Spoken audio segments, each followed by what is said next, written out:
आज के इस वीडियो में हम पढ़ेंगे क्लास 12 इंग्लिश इलेक्टिव की बुक कैलेडोस्कोप के पोएट्री सेक्शन की पहली पोएम, जिसका नाम है ए लेक्चर अपॉन द शैडो। मैं आपको सारे वीडियोस में एक एक करके सारी पोएम्स एक्सप्लेन करूंगा। आज हम अपनी पहली पोएम के साथ स्टार्ट करेंगे। अब देखिए, ये जो पोएम है ए लेक्चर अपॉन द शैडो, ये पोएम लिखी है जॉन डन ने। और जॉन डन के बारे में एक बात कही जाती है कि he was representative of the metaphysical poets of his time. देखिए, अगर आप कभी भी कोई पोएम पढ़ते हैं इंग्लिश लिटरेचर की, तो आपको उसके पोएट के बारे में भी पता होना चाहिए। अगर पोएट का बेसिक इंट्रोडक्शन आपको मालूम है तो आप उस पोएम का रियल मीनिंग समझ पाएंगे, क्योंकि जो पोएट है, जो कवि उस कविता को लिख रहा है, वो किस मेंटल स्टेट में है, वो क्या चीज उस पोएम के जरिए बताना चाहता है, अगर आप ये नहीं जानेंगे तो उस पोएम का रियल मीनिंग कभी नहीं समझ पाएंगे। इसीलिए पहले हमें यह समझना चाहिए कि जॉन डन किस प्रकार के पोएट है। उनके बारे में कहा गया है कि वो मेटाफिजिकल पोएट है। मेटाफिजिकल एक प्रकार का पोएट हो सकता है जिसकी पोएम में कुछ खासियत देखने को मिलती है। अब देखिए, अगर आप इसका मतलब समझ गए तो आप जॉन डन की लिखने के तरीकों को भी समझ जाएंगे। Being metaphysical means use of elaborate imagery, conceit and paradox. यानी कोई भी ऐसा पोएट जो अपनी पोएम में इन तीन चीजों का हमेशा यूज करेगा। पहली चीज है इमेजरी। इमेजरी का मतलब होता है कल्पना शक्ति। जब कोई पोएट पोएम लिखे और आप जब उसको पढ़ो तो आपकी आंखों के सामने एक सीन क्रिएट हो जाए, आप उसकी बातों को इमेजिन कर पाओ अपने सेंसेस के थ्रू। रियल में तो आपके सामने कुछ नहीं होगा, आप तो सिर्फ पढ़ रहे हो, लेकिन पढ़ते पढ़ते आपकी कल्पना शक्ति जागृत हो जाए और आप उसकी लिखी गई बातों को एक सीन की तरह अपने सामने रियल में इमेजिन कर पाओ, इसे इमेजरी कहते हैं। दूसरी चीज होती है कंसीट। कंसीट एक फिगर ऑफ स्पीच है। यह एक प्रकार का मेटाफर है, जिसका मतलब होता है कि जब आप दो बड़ी ही असामान्य चीजों की तुलना कर बैठते हो, जब आप दो चीजें जो एक दूसरे से बिल्कुल अलग है, डिसिमिलर, लेकिन आप उनको कोई बात समझाने के लिए कंपेयर करते हो, उसे कंसीट कहते हैं। जैसे एग्जांपल के तौर पे जॉन डन की ही एक और पोएम है जिसमें वो दो लवर्स की तुलना करता है कंपास की दो लेग्स से। जिस प्रकार कंपास होता है जिसे हम मैथ्स में यूज करते हैं, उसकी जो दो लेग्स होती है, एक लेग अपनी जगह पे रहती है और दूसरी लेग से आप मूव करवाते हो, तो और वो आपस में जुड़ी होती है। तो दो लवर्स की तुलना कंपास के दो लेग्स से करना, ये कितनी अजीब बात है। इसे लिटरेचर में कंसीट कहा जाता है। दो बड़ी ही डिसिमिलर सी थिंग्स जिनका आपस में कोई लिंक ना हो, आप उनके बीच में भी लिंक क्रिएट करके दिखा दो, उसे कंसीट कहते हैं। और जॉन डन इस चीज के मास्टर थे। उन्होंने अपनी पोएम्स में बहुत बार कंसीट का यूज किया। इनफैक्ट ये जो पोएम है ए लेक्चर अपॉन द शैडो, ये भी कंसीट का एक बहुत अच्छा एग्जाम्पल कही जा सकती है। और तीसरी चीज जो हमें इनकी पोएम में देखने को मिलती है वो है पैराडॉक्स। पैराडॉक्स का मतलब होता है, ये भी एक फिगर ऑफ स्पीच है, एक प्रकार का स्टेटमेंट जो सेल्फ कॉन्ट्राडिक्टरी है। यानी एक ऐसी बात जो अपना खुद का ही विरोध करती हो, उसे पैराडॉक्स कहते हैं। जैसे हम लोग कई ऐसे सेंटेंस या कई ऐसे स्टेटमेंट्स यूज करते हैं। जैसे एक स्टेटमेंट है लेस इज मोर। अब जो लेस है वो मोर कैसे हो सकता है। जैसे एक और स्टेटमेंट है silence speaks louder than words. कभी कभी खामोशी शब्दों से ज्यादा शोर करती है। खामोशी कैसे शोर कर सकती है, लेकिन ये अगर आप इसको थोड़ा डीपली समझने की कोशिश करेंगे तो इट विल मेक सेंस। तो यहां पर इस प्रकार के जो स्टेटमेंट होते हैं जो सेल्फ कॉन्ट्राडिक्टरी होते हैं, जो अपना ही विरोध कर बैठते हैं, उन्हें पैराडॉक्स कहा जाता है। और एक बहुत ही इंटेलिजेंट, एक बहुत ही विटी पोएट होगा जो अपनी पोएम के जरिए कंसीट और पैराडॉक्स को पेश करेगा। जॉन डन भी उसी कैटेगरी के एक पोएट हैं। Such poets startle the reader. Startle का मतलब होता है बहुत अधिक हैरान कर देना। ऐसे पोएट पढ़ने वाले को, रीडर को हैरान कर देते हैं। वो उसे ऐसी चीजें देखने और समझने के लिए मजबूर कर देते हैं जो चीजें उसने पहले कभी नोटिस नहीं करी थी। एग्जाम्पल के तौर पे इस पोएम के अंदर जॉन डन किसी एक प्रेमी कपल है, एक लवर कपल है, उनकी तुलना करता है सन की शैडो से। तो ये बड़ी अजीब सी चीज है। आप कभी परछाई की तुलना किसी इंसान के जीवन में आने वाली कठिनाइयों या परेशानियों से कैसे कर सकते हो? जॉन डन हमें ये करके दिखाता है। तो इसीलिए हम जॉन डन को मेटाफिजिकल पोएट मानते हैं। अब देखिए, ये जो पर्टिकुलर पोएम है ये कैसे काम करती है, पहले मैं इसका एक जनरल सा सेंस आपको दे देता हूं। John Donne's famous poem a lecture upon the shadow explores the different stages of love and its evolution in a very symbolic way. Simple सा लॉजिक है। इस पूरी पोएम के अंदर बताया गया है कि डिफरेंट स्टेजेस ऑफ लव क्या होते हैं। किसी भी एक कपल के बीच में जो प्यार होता है उसकी कौन सी 3 स्टेज होती है और उस प्यार का समय के साथ कैसे इवोल्यूशन होता है, कैसे उस प्यार में बदलाव आते हैं। Donne uses the movement of the sun and the presence of shadows as metaphor. इस पोएम के अंदर सन के मूवमेंट से जो परछाई बनती है, जो शेडो बनती है, उसका इस्तेमाल किया गया है एक मेटाफर के तौर पे उस कपल के लाइफ में आने वाली कॉम्प्लेक्सिटीज, डाउट्स और क्लैरिटी के लिए। यानी एक इंसान के जीवन में एक कपल है, एक हस्बैंड वाइफ हो सकते हैं, लवर्स हो सकते हैं, उनके जीवन में प्यार के कई फेजेस होते हैं। ठीक उसी प्रकार जिस प्रकार सन की वजह से जो परछाई हमारी बनती है उसके भी कई फेजेस होते हैं। अब ये चीज उसने कैसे एक्सप्लेन करी है उसे समझते हैं। मैंने यहां पर जो कुछ भी इंग्लिश में लिखा है उसका एक हिंदी मीनिंग भी इस साइड में दिया है, तो आप चाहो तो स्क्रीनशॉट लेकर अपने पास में रख सकते हो, वो आपकी अंडरस्टैंडिंग के लिए है। अब देखिए, ये चीज समझाने के लिए मैं आपको बताता हूं। जॉन डन की पूरी पोएम का जो जिस्ट है, सार, वो आप इस एक इमेज में समझ सकते हैं। जॉन डन कहते हैं कि मॉर्निंग में हमारा love begins, love begins in morning, the sun is in front of them, shadows fall behind. यानी कि जब कोई कपल मिलता है आपस में तो शुरुआत वाला जो पीरियड होता है ना, वो पीरियड मॉर्निंग की तरह होता है। जिस प्रकार मॉर्निंग लगातार बढ़ती रहती है, मॉर्निंग से धूप बढ़ने लगती है, उसी प्रकार किसी भी कपल में प्यार भी बढ़ने लगता है। और जो शेडोज होती है वो उनके पीछे होती है। आप इस इमेज में देखो, यहां पर सनराइज हो रहा है तो एक कपल जो खड़ा है उसकी शेडोज उनके पीछे की ओर पड़ रही है। सन इन फ्रंट, शेडोज बिहाइंड। ये लव का ग्रोइंग फेज होता है, जब उनके बीच में प्यार बढ़ रहा होता है। फिर उसके बाद में एक पीरियड आता है जब सन राइज होते होते बिल्कुल नून की पोजीशन में आ जाता है, ओवरहेड होता है, हमारे सर पर होता है। तो इस पीरियड में लव अपनी परफेक्ट स्टेज को प्राप्त कर लेता है। मॉर्निंग के वक्त तो लव की शुरुआत थी। शुरुआत में हर एक लव इनमेच्योर होता है, उसमें इतनी क्लैरिटी नहीं होती, हमें एक दूसरे के बारे में ज्यादा समझ नहीं होती। लेकिन जैसे जैसे नून का पीरियड आता है तो उस वक्त हमारी शेडोज बिल्कुल डिसअपियर हो जाती है। इस इमेज में देखो, कोई शेडो नहीं दिख रही, यहां पे शेडोज डिसअपियर हो गई है। और इस पोएम में शेडोज का मतलब है आपस में होने वाली मिसअंडरस्टैंडिंग्स, एक दूसरे पर होने वाले डाउट्स। तो वो जो चीजें हैं वो एकदम बिल्कुल डिसअपियर हो जाती है। यानी जब आप किसी इंसान से प्यार करते हैं और आपका प्यार बिल्कुल पीक पर होता है तो ये जो डाउट्स है, मिसअंडरस्टैंडिंग्स है, ये खत्म हो जाती है। Because the only thing that matters is love. Doubts, misunderstandings को हम इग्नोर करना सीख लेते हैं। लेकिन जब रिश्ता आगे बढ़ता है और अगर आप एक दूसरे से, आपके जो प्यार है मन में, अगर वो कम होने लगता है तो फिर आता है इवनिंग का टाइम, जो लव की डिक्लाइन वाली स्टेज है। अब देखिए, ये जो कपल है सेम वही कपल है। अब सन इनके पीछे सेट हो रहा है, the sun is behind them, shadows fall in front. जब सन सेट होगा तो ये शेडोज अब इनके सामने आ गई है, अब इन्हें नजर आती हैं। और अब ये जैसे जैसे सन सेट होता जाएगा ये शेडोज और लंबी होती चली जाएंगी। जैसे यहां पे कहा गया है, सन बिहाइंड, शेडोज इन फ्रंट। तो इसका मतलब है कि सन अगर डिक्लाइनिंग मोड में जाता है तो हमारी परछाइयां लंबी होती चली जाती है। यानी कि अगर हमारा प्यार डिक्लाइन होने लगा, हमारा एक दूसरे के प्रति जो प्रेम है अगर वो कम होने लगा तो हमारे बीच में दूरियां भी बढ़ती जाएंगी परछाइयों की तरह। तो यहां पर किसी भी इंसान के जो लव के फेजेस होते हैं उनका यूज शेडोज के थ्रू बताने के लिए किया है। एक प्रकार का मेटाफर है ये परछाइयां। परछाइयों से हमारा मतलब होता है, एक नेगेटिव सेंस में कहूं तो परछाइयों से मतलब है मिसअंडरस्टैंडिंग, डाउट्स, जो क्लैरिटी नहीं होती, जो अब्सेंस ऑफ क्लैरिटी है, उसे शेडोज के थ्रू रिप्रेजेंट किया गया। और वैसे भी इंग्लिश में हम लोग अक्सर डार्क थिंग्स को नेगेटिव सेंस में यूज करते हैं, तो शेडोज हमेशा डार्क होती है। तो यहां पर शेडोज को नेगेटिव रिप्रेजेंट किया गया है। शेडोज का मतलब है मिसअंडरस्टैंडिंग्स, गलत फहमी, एक दूसरे पर शक करना। मॉर्निंग के टाइम ये शेडोज धीरे धीरे कम होती है। जैसे जैसे हमारा प्यार बढ़ता है हम एक दूसरे की गलतियों को, मिसअंडरस्टैंडिंग्स को भूल जाते हैं। जब हमारा प्यार पीक पर होता है तो बिल्कुल खत्म हो जाती है हर प्रकार की गलतफहमी। लेकिन अगर ये प्यार डिक्लाइनिंग मोड में चला गया तो मिसअंडरस्टैंडिंग्स और डाउट्स बढ़ने लगेंगे। ये इस पूरी पोएम का बेसिक जिस्ट है। इस पूरी पोएम का जो स्पिरिट है वो मैंने आपको एक्सप्लेन कर दी। तो अब मैं आपको इस पोएम का लाइन बाय लाइन मीनिंग बताऊंगा। हर एक लाइन का इंग्लिश में और हिंदी में वो मीनिंग है, मैं आपको अब एक्सप्लेन करूंगा, आप इसे ध्यान से समझिए। तो देखिए, इस पोएम की पहली लाइन है, stand still and I will read to thee. The speaker asks the listener to pause and listen to what he is about to say, like giving a lecture.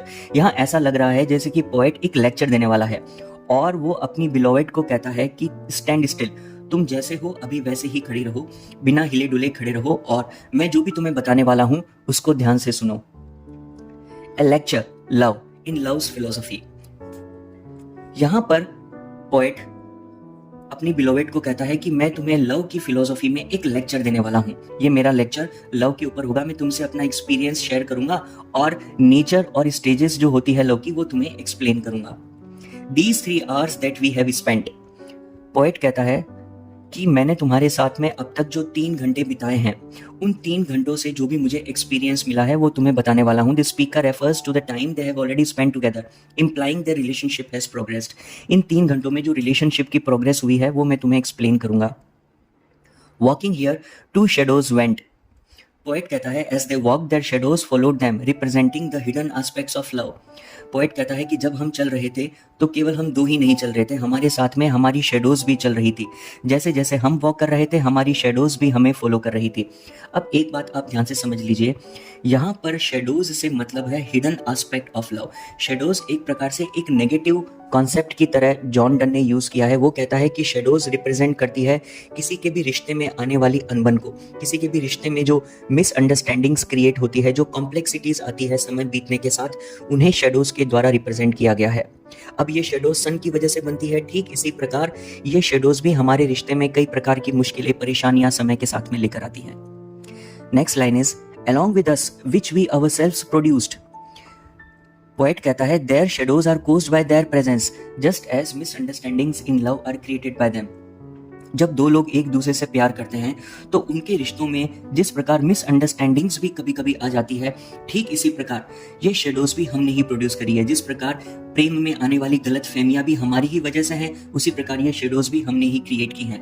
But now the sun is just above our head.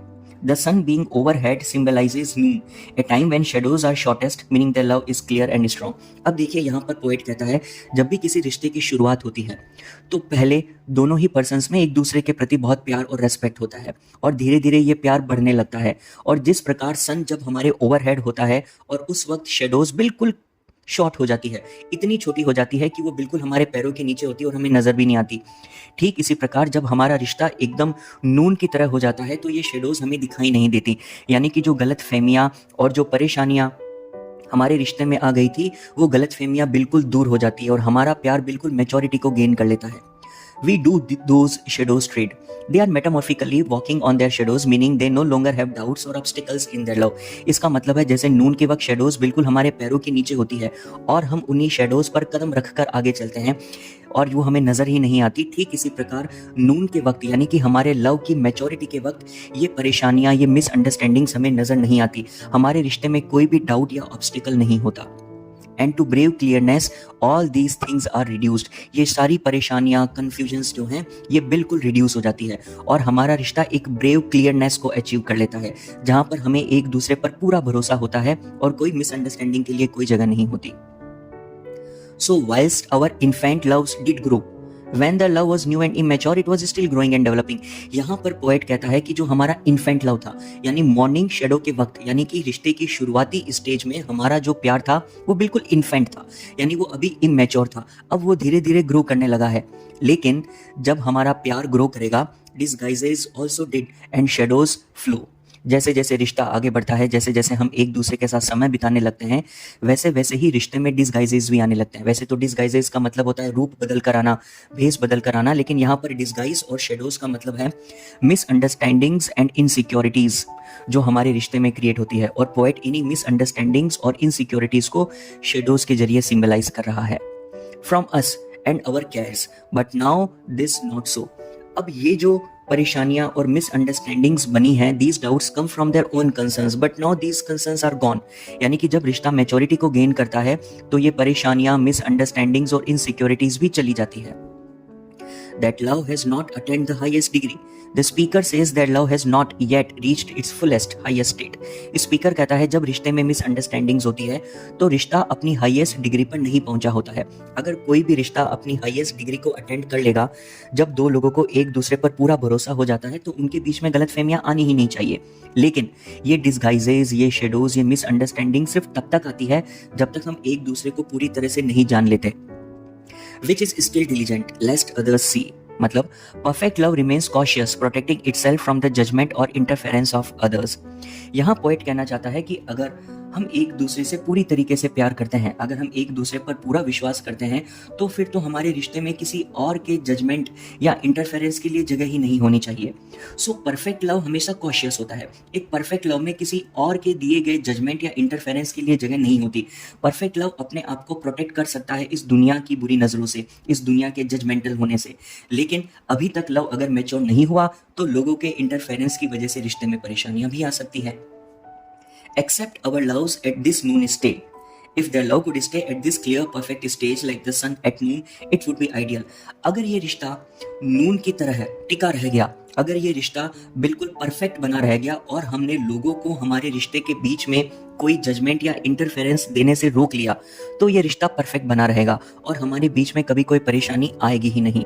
लेकिन अक्सर रिश्तों में ऐसा हो नहीं पाता। We shall new shadows make the other way. But as the time passes, new shadows will appear in the opposite direction, representing future doubts और challenges. रिश्ता हम कितना भी परफेक्ट बनाने की कोशिश करें, लेकिन ये दुनिया, ये दुनियादारी, सोसाइटी अक्सर हमारे रिश्तों में इंटरफियर करेगी और हमारे रिश्तों में फिर से शेडोज क्रिएट होने लगेंगी। नून तक आते आते हमारा प्यार परफेक्ट स्टेज को गेन कर चुका था और रिश्ते में कोई परेशानियां नहीं थी।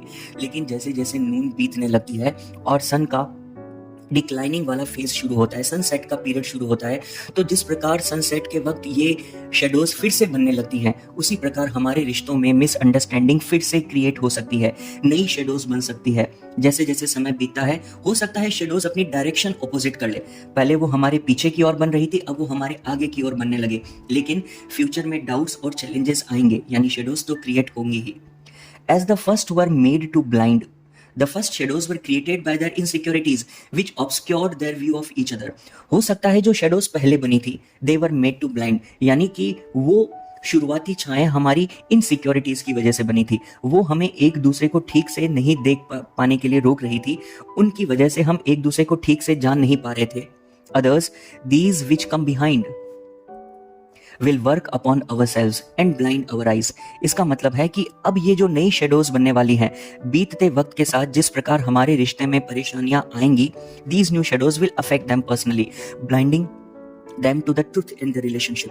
हो सकता है कि ये परेशानियां जब हमारे सामने आए, जब ये न्यू शेडोज क्रिएट हो, तो हम एक दूसरे को ठीक से देख भी ना पाए, यानी कि हम एक दूसरे को समझने की कोशिश भी ना कर पाए और हमें हमारी रिलेशनशिप में ट्रुथ नजर ही ना आए। अगर हमें हमारे रिश्ते में ट्रुथ नजर आने लगता है तो फिर तो परेशानियां होंगी ही नहीं ना। लेकिन अगर ये परेशानियां इतनी ज्यादा बढ़ जाएं कि हमें एक दूसरे में सच्चाई ही नजर ना आए, तो हम एक प्रकार से ब्लाइंड हो जाएंगे और हम एक दूसरे के सच्चाई को देख भी नहीं पाएंगे। If our loves faint and westwardly decline, to me thou fastly thine. यहाँ पर पोएट कहना चाहता है कि if their love weakens and fades like the sun setting in the west, their relationship will also decline. In that case, they will begin to deceive each other.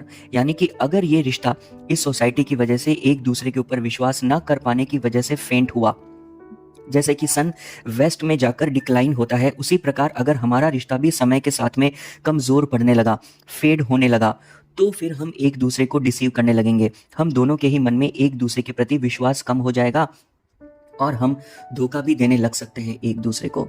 And I to thee mine actions shall disguise. The speaker admits he too might hide his true feelings if the love deteriorates. अगर उनका प्यार deteriorate करता है, यानी कि उस प्यार में गिरावट हो जाती है, तो स्पीकर कहता है कि हो सकता है कि मैं भी अपनी फीलिंग्स तुमसे छुपाने लगूं।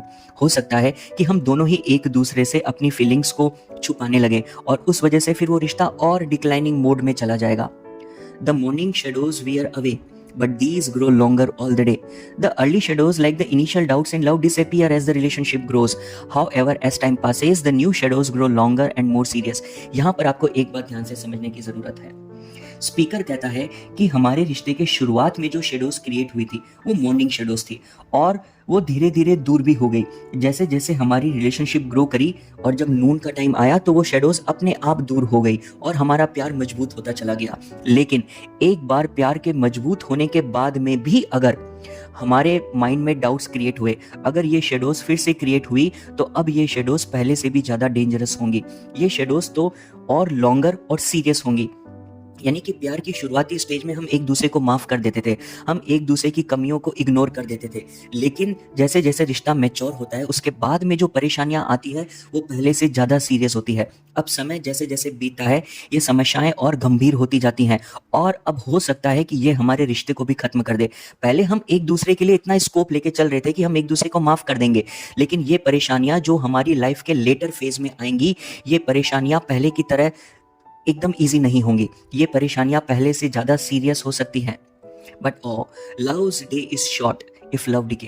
The speaker reflects that love like a day is short if it begins to fade. और अब स्पीकर कहता है एक बात अच्छे से समझ लेना, अगर हमारा ये रिश्ता, हमारा ये प्यार फेड होने लगा, अगर हमारा एक दूसरे पर विश्वास कमजोर होने लगा तो ध्यान रखना, loves day is short if love decay. अगर प्यार डिके होने लगता है तो लव का डे भी शॉर्ट हो जाता है। जिस प्रकार एक दिन होता है सुबह से शुरू होकर शाम को अस्त हो जाता है, उसी प्रकार हमारा प्यार भी शुरू हुआ, अपनी पीक को अचीव करेगा, लेकिन उसके बाद में डिक्लाइन होने लगेगा। जिस प्रकार हर दिन ढल जाता है हमारा रिश्ता भी ढल जाएगा अगर हमारा लव डिके हुआ तो। यानी कि यहाँ स्पीकर सिर्फ एक प्रकार से देखा जाए तो एक वार्निंग दे रहा है अपने बिलोवेड को।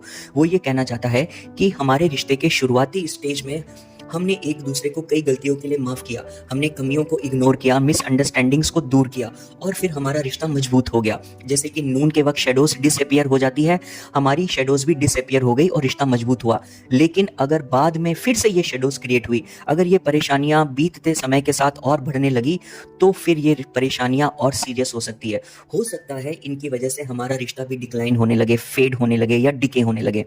जैसे कि दिन की भी तो एक लिमिट है, सुबह शुरू होगा तो शाम को खत्म होगा, उसी प्रकार अगर हमने इन मिसअंडरस्टैंडिंग्स को दूर नहीं किया तो जैसे दिन ढल जाता है वैसे ही ये रिश्ता भी ढल जाएगा और शायद हमारा प्यार भी हमेशा के लिए खत्म हो जाए। लव इज ए ग्रोइंग और फुल कॉन्स्टेंट लाइट। यहाँ पर पोएम को एंड करते वक्त स्पीकर कहता है true love either grows steadily और remains a constant light like the sun at noon. एक सच्चा प्यार वो प्यार होता है जो नून के सन की ही तरह कॉन्स्टेंट लाइट देता है, जो शेडोज क्रिएट नहीं होने देता। यानी कि यहाँ पर स्पीकर कहता है कि सच्चा प्यार वो होता है जहाँ मिसअंडरस्टैंडिंग्स और इनसिक्योरिटी के लिए कोई जगह नहीं होती, जो नून की शेडोज की तरह होता है, शॉर्टेस्ट, जहाँ पर कोई परेशानी कोई तकलीफ नहीं होती। लेकिन अगर रिश्तों में हम एक दूसरे पर डाउट करें, मिसअंडरस्टैंडिंग्स क्रिएट होने दे और दूसरे लोगों को हमारे रिश्तों में इंटरफियर करने दे तो फिर वो इवनिंग शेडोज की तरह परेशानियां लंबी करता चला जाएगा और शायद एक दिन ये लव डिके भी हो जाए। तो एक परफेक्ट लव वो होता है जहां पर नून वाली सिचुएशन होती है, जहां पर शेडोज यानी कि मिसअंडरस्टैंडिंग्स और इनसिक्योरिटीज नहीं होती। देखिए, हर रिश्ते की शुरुआत में मिसअंडरस्टैंडिंग्स तो होगी ही, हम एक दूसरे को ज्यादा अच्छे से थोड़ी जानते हैं। जब हम जानने लगे तो फिर नून आ जाती है और वो रिश्ता वही नून पर रहना चाहिए, वो एक आइडियल रिलेशन होगी। लेकिन अगर ये रिश्ता फिर से शेडोज क्रिएट करे इवनिंग वाले सन की तरह तो फिर लव धीरे धीरे डिके हो जाएगा। ध्यान रखना, लव वो होता है जो नून के सन की तरह कॉन्स्टेंट लाइट दे। लेकिन अगर आपने ट्रू लव मेंटेन नहीं किया, अपने रिश्ते में मिसअंडरस्टैंडिंग और परेशानियां आने दी तो फिर वो धीरे धीरे डिके होने लगेगा। आई होप आपको ये पोएम का मैंने लाइन बाय लाइन जो मीनिंग बताया है वो समझ में आ गया होगा। अगर आप उसे समझ गए तो अब आपके नॉलेज के लिए मैं इस पोएम की एक समरी आपके सामने लिख रहा हूं। अब ये जो समरी है ये बताती है, आपने बेसिकली ये चीज पढ़ ली, लेकिन फिर भी मैं इस पूरी पोएम को अगेन आपके लिए समराइज कर देता हूं कि यहां पर 3 स्टेजेस ऑफ लव बताई गई है। सबसे पहली है the early stage of love, ये मॉर्निंग शेडोज के द्वारा रिप्रेजेंट की गई है। ये वो फेज है जो बिगिनिंग ऑफ लव को बताता है, व्हेन लव इज न्यू। और फिर उसके बाद में सेकंड स्टेज आती है द मैच्योरिटी ऑफ लव, ये नून को बताता है जब सन राइज होकर बिल्कुल हाई स्टेज पे पहुंच जाता है और हमारी शेडोज बिल्कुल डिसअपियर हो जाती है, उस पीरियड को कहा गया है मैच्योरिटी ऑफ लव। और थर्ड स्टेज होती है decline of love. Decline of love का मतलब है evening and the return of shadows. जब लव डिक्लाइनिंग मोड में आता है तो शेडोज और लंबी होती चली जाती है। इसका ये जो समरी में मैंने स्टेटमेंट्स लिखे हैं, ये स्टेटमेंट्स मैंने ऑलरेडी एक्सप्लेन कर दी, आप इसे एक बार खुद से पढ़ सकते हैं, बिकॉज सेम चीज बार बार रिपीट करने से मतलब नहीं है। अगर आपने लाइन बाय लाइन मीनिंग समझ लिया तो आप इस चीज को अपने आप पढ़ सकते हैं। और नेक्स्ट इसके बाद आपके नॉलेज के लिए मैंने यहां पर क्वेश्चंस आंसर्स भी दिए हैं। इस पूरी पोएम में से जो भी क्वेश्चन आंसर्स बन सकते हैं वो यहां स्क्रीन पर आपको समझाए गए हैं, जो बुक में पीछे दिए गए हैं पोएम के बाद में वो भी, और एग्जाम के लिए जो इंपॉर्टेंट हो सकते हैं। तो आप इनको अपने पास स्क्रीनशॉट लेकर रख सकते हैं, आप इनको आराम से अपनी नोटबुक्स में लिख सकते हैं। अगर आपको कोई भी डाउट हो तो आप मुझे कमेंट करके पूछ सकते हैं। ये फर्स्ट पेज है जिसमें फर्स्ट क्वेश्चन है what is the central theme of the poem. Second question है how does John Donne use shadows as a metaphor. इस पोएम में शेडोज का यूज मेटाफर के तौर पे किया गया है, वो कैसे किया है। फिर how does the noon symbolize in the poem, what does the noon symbolize, noon का क्या मतलब है वो। फिर इसके बाद में नेक्स्ट जो क्वेश्चंस आएंगे वो होंगे why does the speaker believe that love में decline after reaching its peak, peak पर पहुंचने के बाद में लव डिक्लाइन होता है कैसे। फिर how does the movement of the sun relate to the stages of love in the poem, what warning does the poem give about love. और उसके बाद में ये क्वेश्चंस है जो कुछ और बन सकते हैं, आप इसका स्क्रीनशॉट लेकर अपने पास में रख लीजिए अगर आपको जरूरत हो तो। और फाइनली ये 2-3 क्वेश्चंस और हैं। मेरे हिसाब से इस पोएम में से बस यही क्वेश्चंस बन सकते थे जो मैंने आपके लिए लिख दिए। पोएम मैंने आपको पूरी डिटेल में एक्सप्लेन कर दी, तो अगर आप अपनी नोटबुक में इन क्वेश्चंस को नोट डाउन कर लेते हैं, इन्हें एक बार पढ़ लेते हैं, तो आपकी पोएम बेसिकली पूरी हो जाएगी। तो अब ये पोएम फिलहाल इतनी ही थी। अगर आपको और भी कोई डाउट है इससे रिलेटेड तो मुझे कमेंट करके आप पूछ सकते हैं। फिलहाल मैं इस वीडियो को यहीं तक रखता हूं, बहुत जल्द नेक्स्ट पोएम का वीडियो मैं आपके सामने लेकर आऊंगा। Thank you so much.